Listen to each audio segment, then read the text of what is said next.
mundiales firman acuerdo que pone fin a más de 2 años de guerra en la Franja de Gaza. El encuentro en Egipto se realizó con la ausencia de los actores del conflicto, Israel y Hamás, y la presencia, en cambio, de los países mediadores.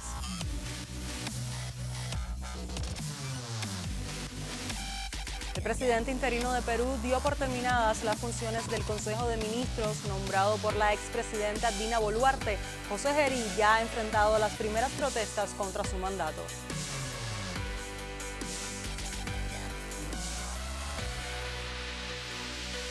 Y una multitud de comunidades indígenas marchó en Caracas para reafirmar su defensa de la paz y la integridad territorial en el Día de la Resistencia y Descolonización de América. Nicolás Maduro propuso crear una fuerza militar indígena de alcance continental. Saludos, bienvenidos al Mundo Ahora con los adelantos de las noticias más relevantes de esta jornada. Ya comenzamos, acompáñenos durante los próximos 27 minutos de programa.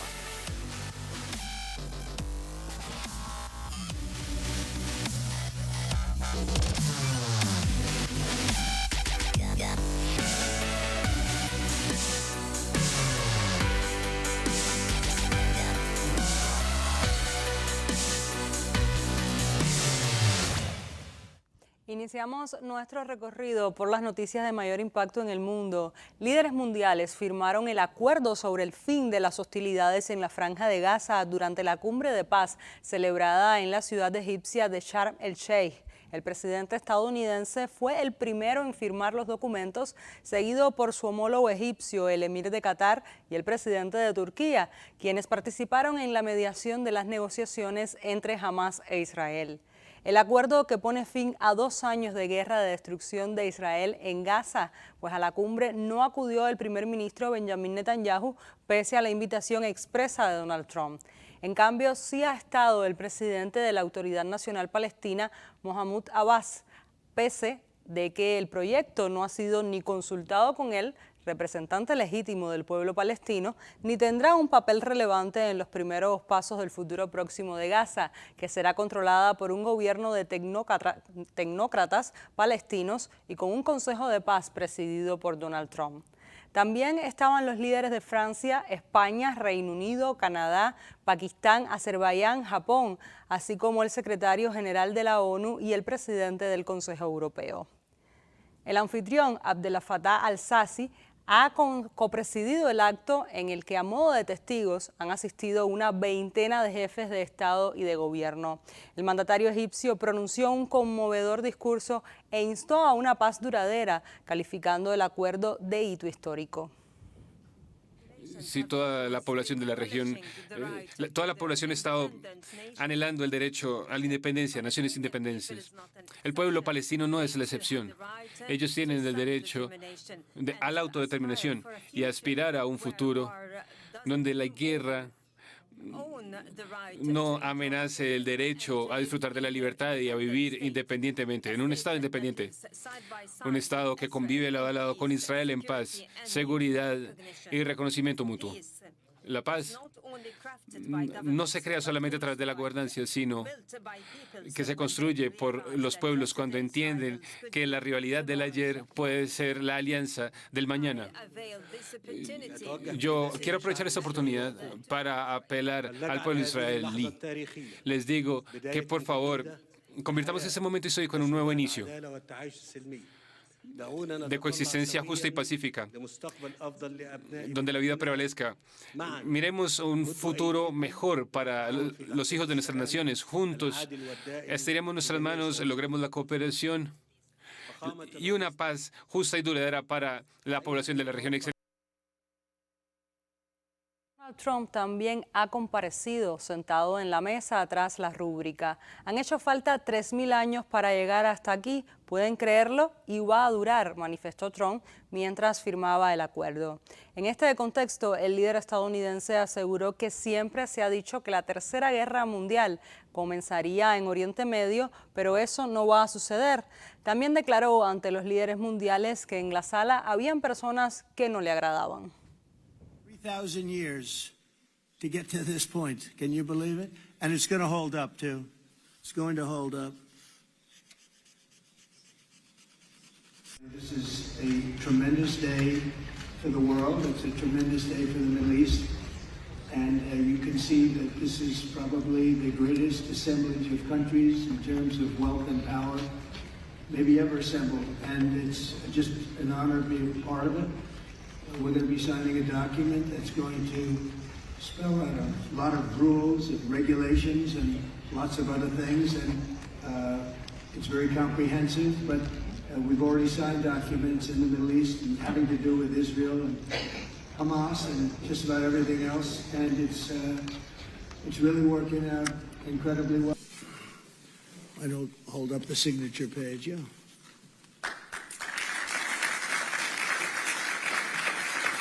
Esta cumbre ha dado lugar a un plan de paz que busca estabilizar la región y sentar las bases de un acuerdo duradero. Se trata de comprometer a países árabes e islámicos y a Israel y las milicias palestinas Hamas bajo los auspicios de Estados Unidos para que cesen las hostilidades en la región, se reconstruya la franja de Gaza devastada tras 2 años de guerra y se forme una suerte de protectorado internacional temporal en Gaza. Sin embargo, para el analista internacional Eric Fajardo, la historia de acuerdos de paz en Medio Oriente es la historia de los desaciertos y las negociaciones que no son duraderas. Medio Oriente es la historia de los desaciertos y de las negociaciones que no duran. Eso no nos habla de una gran expectativa. Desde el 93, los acuerdos de Oslo que se firmaron con Clinton en Washington, pasando el 97, esto que fue el acuerdo de Hebrón, el 2000, el acuerdo de Camp David. Hay una gran historia de intentos de los Estados Unidos en los últimos 33 años de mediar en la solución de este conflicto. Ahora hay algo nuevo, hay que reconocerlo. En el acuerdo de 2025 es la primera vez que entra como actor Hamas en la negociación. No sé hasta dónde esto quiera decir que va a haber un mayor resultado, pero ciertamente parte importante del fracaso de los anteriores 5 intentos de lograr la paz, de los anteriores 5 acuerdos firmados y mesas de negociación, fue el que se habló con una autoridad palestina que ya había perdido el control de la franja de Gaza desde 2007 frente al Hamas. Es decir, la facción de Fatah había salido de la foto y se seguían instalando mesas de negociación con una autoridad palestina que ya no tenía autoridad en Hamas o en la franja de Gaza y que la había perdido con Hamas. Así que veamos hasta dónde avanza en esta ocasión, pero la genealogía de los acuerdos de paz entre Israel y los palestinos nos deja una mala sensación de que probablemente este pueda ser uno más o que quizás sea distinto a partir de la negociación incluyendo a Hamas. La cumbre inició con retraso, pues Trump se extendió ante el Parlamento israelí en Jerusalén. Frente a los parlamentarios, Trump presentó su plan para Gaza, no como un bebé que acaba de echar a andar, sino como un éxito consumado que abre una era dorada en Medio Oriente. En su hiperbólica y aplaudida intervención, Trump ha mostrado el acuerdo como un triunfo personal increíble, también para Israel y para el mundo, y un momento brillante que se recordará como el momento en que todo cambió a mejor. En un giro inesperado de su discurso, el mandatario estadounidense pidió al presidente israelí Isaac Herzog que indultara al primer ministro israelí Benjamin Netanyahu y lo definió como un presidente de tiempos de guerra. Mientras el presidente estadounidense pronunciaba su discurso, los diputados Ayman Odeh y Ofer Kasif levantaron un cartel con la palabra genocidio, tras lo cual fueron escoltados fuera de la sala. Recordemos que aunque Trump se presente ahora como el pacificador de guerras, existen intereses geopolíticos y económicos en Gaza. En enero de este mismo año, el magnate republicano expresó que se debería limpiar Gaza, trasladando a más de 1 millón de palestinos a países vecinos para crear una riviera turística en el enclave costero. Susana Mangana, profesora y analista política especializada en Oriente Medio y el mundo árabe musulmán, analizó para France 24 el viaje estratégico de Donald Trump a Israel en lo que calificó como una acción mediática para seguir haciendo alarde de su influencia. Lo que venimos diciendo los analistas de Oriente Medio o especializados en cuestiones de Oriente Medio, y es que el único país que tiene la llave, que tiene la posibilidad de presionar y de decidir el fin de este largo y longevo conflicto palestino-israelí y por lo tanto también de trabajar por la estatalidad del pueblo palestino. Trump está hoy en Israel para sacarse una foto con las familias de los rehenes, para mostrarle al mundo que él va en serio, que él cuando promete algo y dice que lo va a hacer es un hombre de palabra, pero que es un hombre confiable. Y sobre todo esto también tiene otra lectura, y es que si queremos realmente que este plan de paz, que es más bien un plan de tutela colonial, con un británico a la cabeza como es Tony Blair, y por tanto muchos desconfiamos de que esto no tiene visos de prosperar hacia donde debiera, que es que los palestinos logren finalmente tener un Estado palestino soberano e independiente. Si queremos que eso tenga visos de prosperar, Estados Unidos debe seguir presionando a su socio allí, que es Israel, esté Netanyahu de por medio o no, Ángela, para conseguir avanzar en un plan de paz y no solo en lo que es por ahora el cese el fuego. En las claves del acuerdo destaca la liberación de los últimos 20 rehenes vivos que Hamás tenía en su poder desde hace más de 2 años, e Israel va liberando a 1.950 presos palestinos, en su gran mayoría civiles sin cargos detenidos durante la guerra en Gaza. No obstante, el dirigente de Hamás, Ghazi Hamad, miembro del buró político del movimiento, aseguró que Israel está tratando de eliminar nombres que deberían ser liberados, calificando la maniobra como una violación directa de los compromisos asumidos ante la comunidad internacional. Las primeras imágenes de algunos de los 20 rehenes liberados por el grupo islamista Hamás, Gui Gilboa Dalal y los hermanos Ziv Berman y Gali Berman y Matan Angrest son algunos de los rostros de los últimos sobrevivientes del 7 de octubre de 2023. Minutos antes eran transportados en un convoy de la Cruz Roja que salió del interior de la Franja de Gaza, escoltado por Hamás y palestinos curiosos. Luego de pasar la frontera al sur de Israel, filas de gente recibieron la caravana con el grupo de los primeros 7 rehenes liberados. En paralelo, Israel cumplía su parte. A partir de las 6 de la mañana, hora local, más de 1.900 palestinos, incluyendo 250 condenados a cadena perpetua y 1.700 detenidos desde octubre de 2023, fueron excarcelados de prisiones como Ketziot y Gilboa.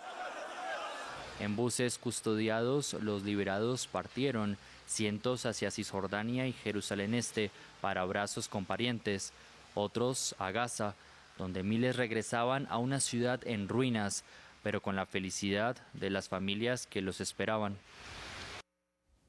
El ministro español de Asuntos Exteriores, Unión Europea y Cooperación, José Manuel Álvarez, ha defendido la necesidad de ahondar en el camino de esperanza que se ha abierto en Gaza y de consolidar el alto el fuego para que sea definitivo.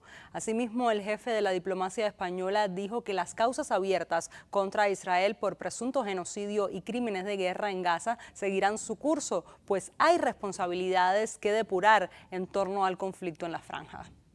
Desde luego que las responsabilidades están ahí y eso no va a variar. Hay un caso ante el Tribunal Internacional de Justicia, precisamente basado en la Convención para la Prevención y Sanción del Delito de genocidio. También hay una investigación de la Corte Penal Internacional, la propia Fiscalía Española tiene una investigación, por lo tanto eso es algo que va a continuar.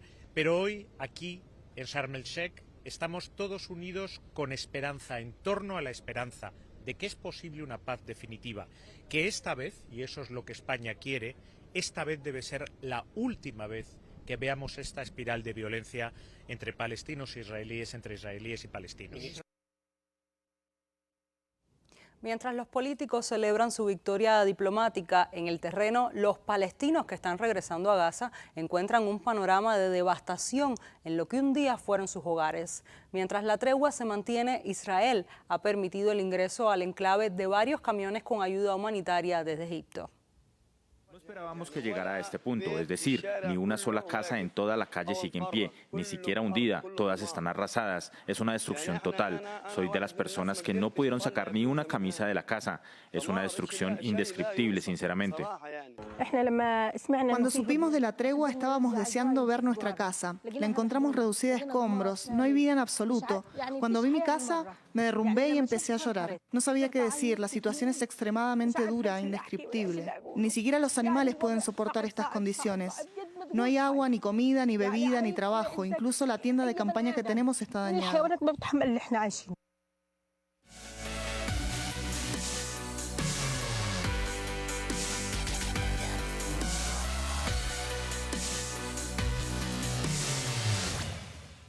Pasamos ahora a Perú, donde el presidente interino José Gerí dio por terminadas las funciones del Consejo de Ministros de su país, nombrado por la expresidenta Dina Boluarte, destituida por el Congreso de la República. A través de una publicación en su cuenta de la red digital X, Gerí escribió: agradezco los servicios prestados a la nación, a los integrantes del Consejo de Ministros, liderado hasta hoy por Eduardo Arana. Agregó que junto al nuevo premier finalizará la conformación del gabinete de amplia base y de reconciliación nacional anunciada. Sin embargo, hasta el momento aún no ha revelado el nombre de quien asumirá ese cargo.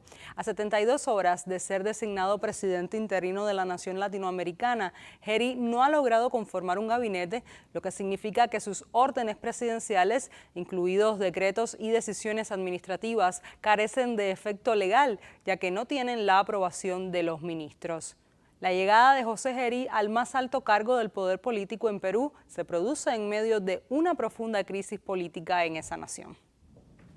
Abogado de profesión de 38 años y nacido en Lima, Gerí llegó al Parlamento en 2021 por el partido Somos Perú, de tendencia conservadora y democristiana. Su ingreso fue inesperado. Ocupó la curul que dejó vacante Martín Vizcarra tras ser inhabilitado por el Congreso. Durante su paso por el Legislativo, presidió la Comisión de Presupuesto, donde comenzó a ganar notoriedad y también polémica. Sin embargo, su historial está lejos de ser intachable. En enero de 2025, la Fiscalía Suprema de Familia abrió una investigación en su contra por presunta violación sexual durante una reunión en Canta. Aunque el caso fue archivado meses después, el juez le impuso tratamiento psicológico, medida que Gerí habría desobedecido, generando una nueva denuncia por desacato a la autoridad. A ello se le suma acusaciones por presunto cobro de coimas cuando presidía la Comisión de Presupuesto. José Gerí asume el mando de un país cansado de sus políticos, golpeado por la delincuencia y una economía que intenta recuperarse lentamente. Las protestas que forzaron la destitución de Dina Boluarte por parte del Congreso parecen no disminuir tras la llegada al poder del nuevo mandatario. Javier Gerí se estrenó en el cargo con la convocatoria a movilizaciones en su contra para este domingo y para el próximo miércoles 15.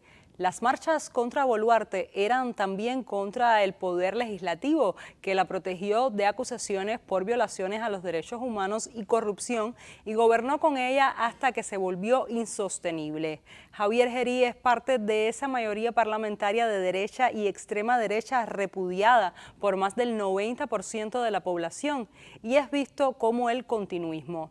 Al festejo por la caída de Boluarte le ha seguido el rechazo por el nombramiento de Gerí como presidente. La demanda de que se vayan todos no ha cedido. Aldo Carlos Mariños, alcalde de una pequeña ciudad en el departamento de Trujillo, entra a los alrededores del Palacio Presidencial en Lima. En un baño de masas, Aldo concluyó su larga marcha iniciada el 25 de agosto para protestar por la falta de inversión estatal en su región. Pero sus simpatizantes aprovecharon para conducir la protesta contra el presidente interino José Gerí. No lo consideramos como presidente. Hay personas que incluso creen que es peor que la asesina de Dina, porque es un violín, prácticamente es un violín con varios cargos y que los fiscales le han archivado. Entonces creo que vamos a estar peor con él que con Dina. Para el analista internacional Jorge Castro, la situación actual de Perú tras la destitución de Dina Boluarte refleja una profunda crisis política y una fragilidad en el mantenimiento de los presidentes en sus cargos. El dato más importante a retener y a subrayar es que Dina Boluarte es la séptima presidenta de Perú destituida por el Congreso unicameral en los últimos 10 años. Y esto lo que implica es que caracteriza al sistema político peruano una extraordinaria inestabilidad en lo que se refiere al mantenimiento en sus cargos de los presidentes de la República.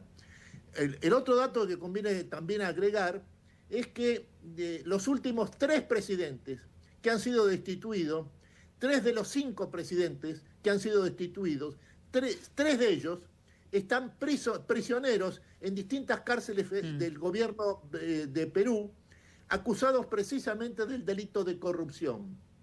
Esto es un rasgo característico de un sistema político como el peruano, en el que los presidentes carecen esencialmente de legitimidad al poco tiempo de haber sido elegidos, incluso por una mayoría de la población.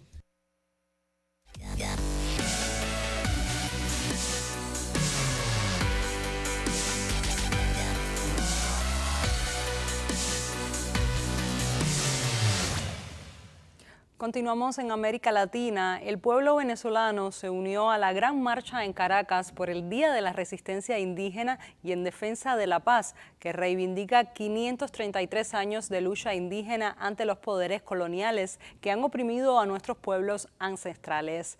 La marcha expresó además la movilización del pueblo venezolano indígena en defensa de la integridad territorial nacional frente a las amenazas de los despliegues estadounidenses en el Mar Caribe.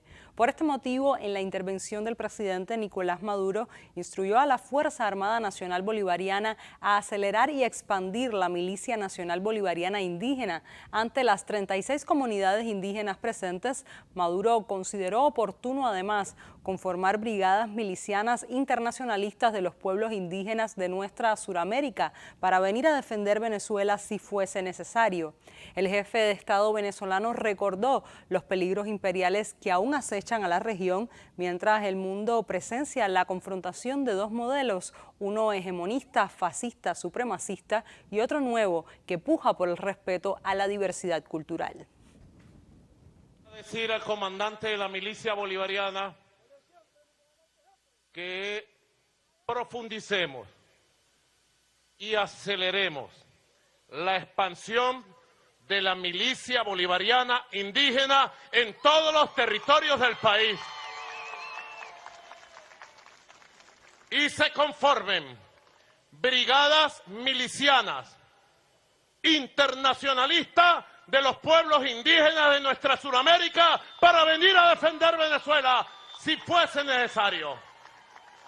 Milicias bolivarianas indígenas, porque he recibido cartas de varios pueblos indígenas de nuestra América dispuestos a guerrear por defender la República Bolivariana de Venezuela, la patria de Guaycaipuro y Bolívar.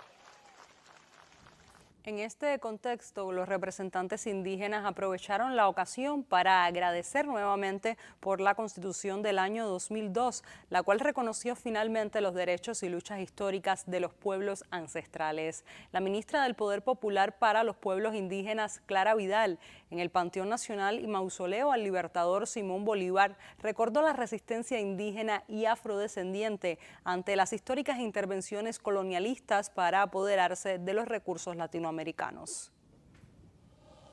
En pleno 2025, siglo XXI, quieren repetir la misma historia de esos barcos que en 1492 llegaron con las cruz, con la pinta, la niña y la Santa María, dibujando una historia falsa, una historia que pensaron que no iba a existir la conciencia o no iban a existir nuestros pueblos indígenas para contarla. Hoy, 12 de octubre de 2025, tenemos nuestro pueblo indígena Pemón, Cariña, Yecuana, Guarao, Yupa, Guayú, Japreria, y decimos que estamos presentes. La historia viva, no nos borraron ni nos borrarán. No se repetirá la misma historia. Hoy están otros barcos, pero con misiles. Y aquí estamos dispuestos en ofensiva. En medio de las crecientes tensiones militares en el Caribe, Venezuela pidió una sesión de urgencia ante el Consejo de Seguridad de Naciones Unidas. Samuel Moncada, representante permanente de Venezuela ante la ONU, dijo que su país exige al gobierno de Estados Unidos que cumpla con sus obligaciones internacionales. Agregó que existen los medios para superar las diferencias entre ambos países y que Venezuela ha estado y estará dispuesto a dialogar con el objeto de superar por la vía política y diplomática cualquier dificultad para preservar a nuestra región como una zona de paz. Estados Unidos cree que el Caribe le pertenece porque tiene más de 100 años usando las expansionistas doctrina Monroe, que no es más que un lastre del colonialismo, agregó Moncada en su mensaje. Escuchemos. Durante años, el gobierno de los Estados Unidos ha venido desarrollando una campaña de propaganda y desinformación contra nuestro país. En la actualidad, ejecuta un creciente despliegue de fuerzas militares a escasas millas de las costas venezolanas. La escalada militar consiste en la movilización ofensiva de más de 10.000 efectivos militares, de aviones de combate, de destructores misilísticos y cruceros lanzamisiles, de tropas de asalto, de activos utilizados en operaciones especiales y en misiones encubiertas, e incluso de un submarino nuclear. Las acciones y la retórica guerreristas del gobierno estadounidense señalan objetivamente que estamos ante una situación en la cual es racional pensar que en el muy corto plazo se va a ejecutar un ataque armado contra Venezuela. Por eso estamos aquí, porque este Consejo de Seguridad dispone de los medios necesarios para evitar que se agrave aún más la situación. Al Consejo de Seguridad de la ONU 3 acciones para controlar la situación entre ambos países. Primeramente, que se determine la existencia de una amenaza a la paz y a la seguridad internacionales por la actual escalada militar del gobierno de Estados Unidos en el Caribe. Segundo, que se adopten medidas necesarias para evitar que la situación sobre el terreno se agrave aún más. Y tercero, que se apruebe una resolución del Consejo de Seguridad en que todos sus miembros, incluyendo Estados Unidos, se comprometan a respetar la soberanía, la independencia y la integralidad territorial de Venezuela. China y Rusia respaldaron dicha solicitud y rechazaron intentos injerencistas de la administración Trump. Estamos ante una campaña para ejercer presión militar y psicológica ante el gobierno de un Estado independiente con un objetivo único: derrocar un régimen que a Estados Unidos no le gusta, y se ha hecho de conformidad con la caja de herramientas de las guerras híbridas que millones de personas ya han sufrido. Al mismo tiempo, la Casa Blanca está aumentando las tensiones y está creando una atmósfera artificial de tensión, mientras que pasa por alto el llamamiento de los dirigentes de Venezuela de luchar juntos contra el narcotráfico. Y estamos a un paso de una agresión militar directa.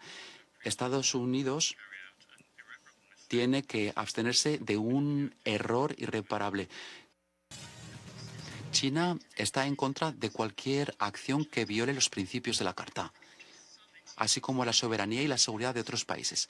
Rechazamos el uso o la amenaza del uso de la fuerza en las relaciones internacionales y repudiamos la injerencia de fuerzas exteriores en los asuntos internos de Venezuela bajo subterfugio alguno.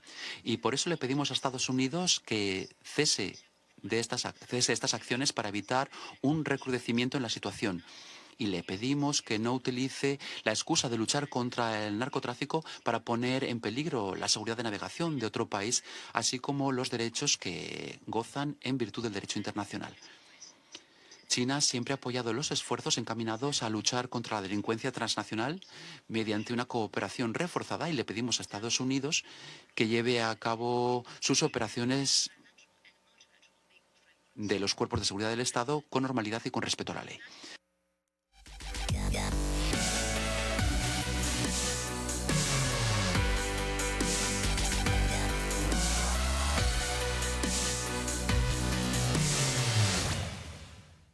Con el repaso de las noticias más relevantes del panorama internacional en las últimas horas, ponemos punto final a esta emisión del programa. Manténgase informado en el canal cubano de noticias.